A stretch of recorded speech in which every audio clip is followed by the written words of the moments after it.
Bonjour tout le monde. Aujourd'hui, un petit tutoriel comment changer son overgrip sur une raquette. Pour les besoins de la cause, là, comme aujourd'hui on voit, ça c'est un overgrip qui est neuf, puis ça c'est une overgrip usagée.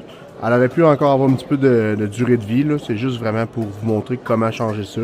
T'sais, on voit ici une petite chip, tandis qu'elle est très collante puis elle est flambant neuve. C'est quand même assez important de changer ça régulièrement parce que ça fait en sorte que la grip est vraiment moins bonne. Les attaques, quand ça glisse, souvent la raquette elle va glisser dans les mains. Ça, c'est de la sueur, de la transpiration. Fait que des fois, je vois des personnes qui toute la grip est rendue noire ou si elle était blanche, est rendue grisâtre, jaunâtre, plein de chips enlevés. Ben, surprenez-vous pas si votre jeu est moins bon, si vos coups sont moins parfaits. Fait que c'est pour ça qu'on change ça. Dans le fond, c'est assez simple. Moi, ce que j'utilise pour les grips, vu que je transpire quand même beaucoup des mains, c'est la Tourna-Grip, la Mega-Tac. Pickleball ou tennis, le tennis va être un petit peu plus long, pickleball un petit peu moins long. Fait que c'est assez simple. Premièrement, on enlève le petit ruban qui tient le tout. Quand même y aller assez délicatement là, parce que des fois ça peut enlever l'autre petit collant de la grip. Parce que c'est important de faire la différence entre grip et overgrip. Overgrip, c'est qu'est-ce que je mets par-dessus, ça le dit un peu dans le mot over the grip. Puis la grip, ben, c'est la grip d'origine. Fait que c'est pas la même chose. Souvent, une overgrip va être plus mince qu'une grip normale. Pour les besoins de la cause, ça me donne du fil à retordre. Bon, fait que c'est assez simple, un coup que c'est fait. On voit un peu la différence là. On regarde comment c'est gris, comment c'était blanc avant, c'était blanc comme ça, puis à force de jouer avec la sueur, ça devient d'une autre couleur, ça devient brun, ça devient jaune. Fait qu'on enlève tout ça ici. Ensuite, on prend notre overgrip ici, on la déroule au complet. Oh, j'ai passé tout droit. Fait qu'on voit ici séparer. Et voilà. Là, vous allez voir, vous avez deux types d'overgrip. Il y a des overgrips qui, comme ça, les deux bouts sont carrés. Fait que là, bon, ben, on se dit, Alex, qu'est-ce qu'on fait? Des fois, c'est plus difficile. Il y a des overgrips comme celle-là. Ça, c'était la Yonex Super Grip. Elle vient déjà pré-coupée. Moi, ça fait pas vraiment de grande différence, mais celle-là, elle vient pré-coupée. Fait que des fois, c'est plus facile de savoir quel côté mettre sur le manchon de la raquette. Fait que c'est assez simple. Moi, ce que j'aime faire, tout à des petits pointillés un peu comme ça ici. On commence moins large pour aller vers plus large. Fait une belle forme comme ça. Une autre affaire importante, vous allez voir là, sur ces overgrips là, il y a tout un petit pellicule de plastique. Puis d'un côté, il n'y en a pas. Ici, ça commence d'un bord, là, mais comme on peut voir, ici, il n'y en a pas. Puis de l'autre côté, il y en a. Fait que ça, où que le plastique, c'est là qu'on veut vraiment mettre sur la raquette.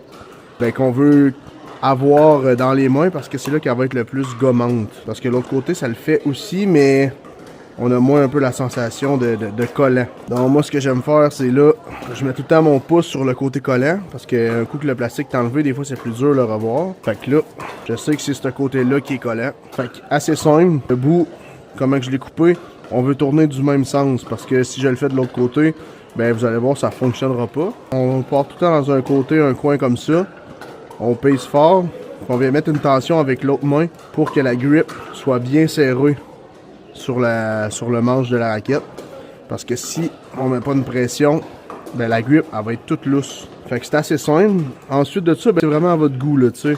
On peut, je sais pas si vous voyez, on peut, tu sais, ici, il y a à peu près un quart de pouce, on peut y aller plus large. Mais si j'y vais plus large, comme ça ici, tu sais, là on voit ici, je croise à peu près à un demi-pouce. Ça va vraiment faire un overgrip puis un manchon plus gros. Moi, ce que je préfère, c'est d'y aller vraiment chevaucher peut-être un quart 8 de 8 pouces. Puis, je tiens tout le temps bien serré avec une tension. Puis là, il s'agit juste de tourner comme ça. En gardant tout le temps un peu un sens diagonal pour que ça fasse un beau fini. Comme ça, il n'y a pas de pli. Comme ça, on fait ça jusqu'à la fin. Fait que on peut voir un peu ici, c'est pas mal toute la même égalité. Fait que comme ça, ma grip va être uniforme, elle sera pas trop épaisse, elle sera pas trop mince. Moi, c'est comme ça que je l'aime, mais tu sais, je vous suggère faire plusieurs tests. Peut-être que vous allez aimer mieux y aller croiser un petit peu plus large qu'un petit peu plus court. Et quand on arrive à la fin ici, que moi, je suis comme un petit peu piqué là-dessus. On continue à croiser en relevant un petit peu pour que ça vienne finir droit. Puis là, ça va être de faire la même chose qu'on a fait au début, c'est-à-dire de couper avec de l'angle, comme ça ici. Fait que là, quand on vient couper avec de l'angle, on ramène cette partie-là un petit peu droite, juste pour que ça fasse un beau fini, comme ça ici. Fait que là, il reste juste à mettre le dernier. C'est comme ici, il y a un petit un petit pli. C'est pas la fin du monde, mais ensuite on reprend. Dans le paquet, ça vient tout le temps avec des petites bandelettes comme ça ici pour coller la finition. Fait qu'il y a une petite bandelette comme ça ici qui vient dedans. Fait qu'on la décolle comme ça. On vient la remettre droit. Puis là, ben moi je suis quand même piqué un petit peu là-dessus aussi. J'aime ça mettre une belle tension. Puis qu'il n'y ait pas de plis sur les côtés. Fait que tu sais, c'est important de tirer quand même assez fort, de mettre une tension pour justement que ça colle puis que ça fasse pas de plis quand ça colle. Parce que moi, personnellement, ça vient me fatiguer quand ma main elle vient ici, puis je sens des genres de petites bosses parce que ça a été mal collé. Comme ça. Comme ça, après ça, on a une super de grip qui est neuve. Je sais pas si vous pouvez entendre, mais vraiment, vraiment collante, cette grip-là, pour les personnes qui suent des mains. Même ceux qui ne suent pas des mains, mais qui veulent avoir un contrôle maximum lorsqu'ils jouent, je trouve que c'est la meilleure grip que j'ai trouvée. Fait que quand tu es en prise western ou occidentale ou un autre type de prise, ben ta main elle reste dans cette position-là. Puis après ça, vous pouvez varier ici, mettons, des fois j'avais des personnes qui me disaient « Ah ben je trouve que ma grip, mon overgrip, ben ma grip est trop grosse d'origine. » Il faut déjà faire des tests, enlever la grip, mettre 2 overgrips. Mais tu sais, moi je conseille pas nécessairement d'enlever la grip. Je conseille tout le temps de laisser la grip d'origine puis mettre de l'overgrip. Comme ça, quand vous avez à vendre votre raquette, ben votre grip, elle va être flambant neuve. On n'aura pas l'impression d'être usagée, puis la raquette, on dirait qu'elle est en meilleur état. Fait que c'est pas mal ça qui complète le petit tutoriel pour faire les overgrips. Moi, je les change à peu près aux semaine et demie. Mais tu sais, vous pouvez les durer plus longtemps. C'est juste que j'aime ça. Ça coûte pas nécessairement très cher. C'est 25$ pour un rouleau de 10. C'est ça.